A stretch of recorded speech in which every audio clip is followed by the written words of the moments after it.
Hello, my name is Sarah Dister, and for my Module 3 application, I will be sharing information about the application Classkick. Classkick is a great tool for students to work on assignments on their own devices and get help from both teachers and their peers. I'm going to show you the teacher side of the application and how we create the assignments and can see students' work simultaneously.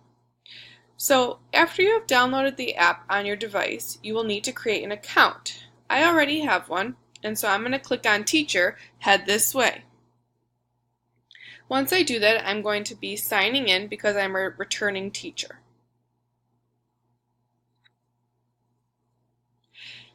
As you can see, I already have a lot of different assignments created.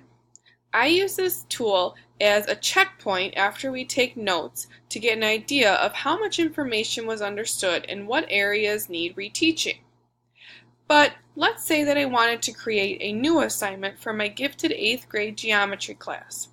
I'm going to click on the plus sign in the top right corner to create a new assignment. When I click on that, you can see that I have multiple options for creating a new assignment. I can make a blank assignment, I can import a PDF that I already have on my iPad, or I can browse sample assignments from other teachers. I'm going to go ahead and click the new blank assignment option. I'm going to name it 10-5 hyperbola checkpoint.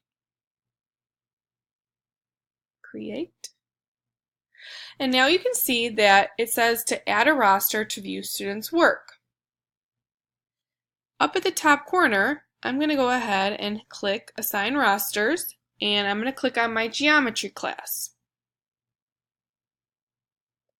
For the purpose of Module 3 assignment, I created two test students, Test 1 and Test 2, who I have already added into my roster.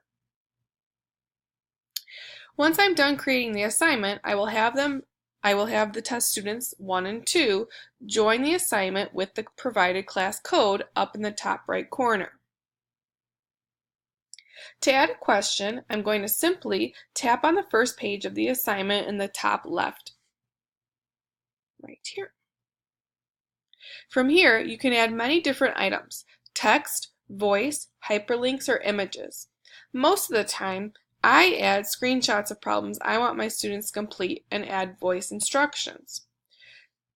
To add an item, you click the plus sign, and here are the different options that I just explained.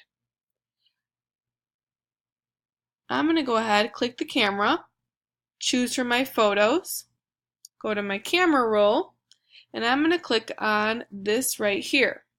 This is a screenshot of a typical basic worksheet, but with Classkick, I will be able to take this to the next level. I can crop different sections of the page I want to include. Let's say I want to include the title, and maybe only the first two questions, and then I want to see how they do on this next type of question. I think that'd be good for the first page, so I'm going to click Use, and from here you can adjust the different ways it's presented. You can tilt it, you can zoom it, etc. And so I'm going to go ahead and get this set up. Questions 1 and 2, question 4. As you can see, you can scroll down on the page. But that looks good to me right now. Could have done a better job on the cropping, but oh well. I'm going to go ahead and go to the next page and add another question. Again, go choose my photos, my camera roll. Now I want to check out the next type of problem, see how they understood that from the notes. But I only want them to do one since they have to graph it. So I'm going to only select question 8. Oh, sometimes that happens. So just go ahead and go to your eraser tool.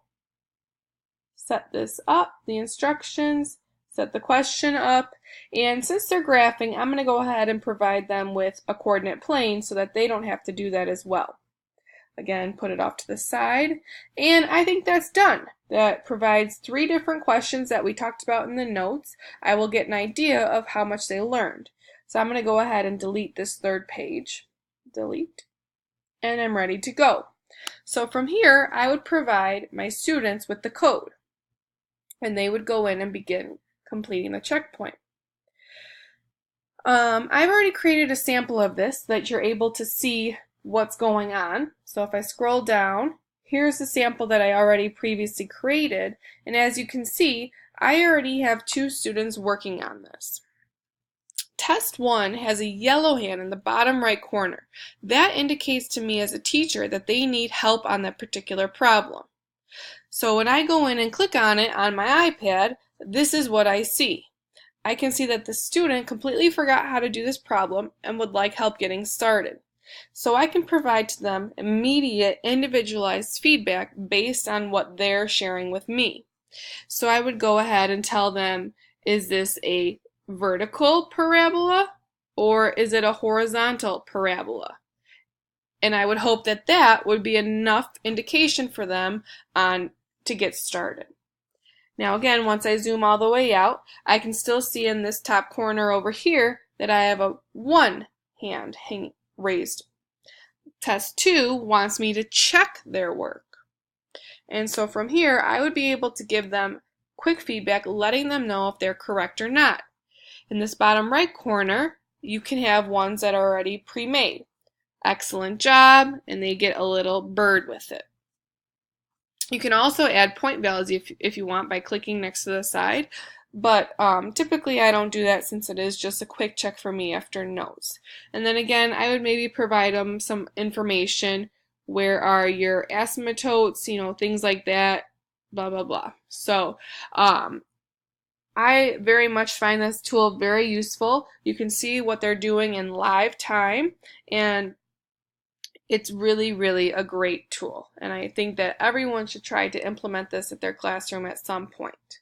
Hopefully this was beneficial to you and you're able to use it in your class.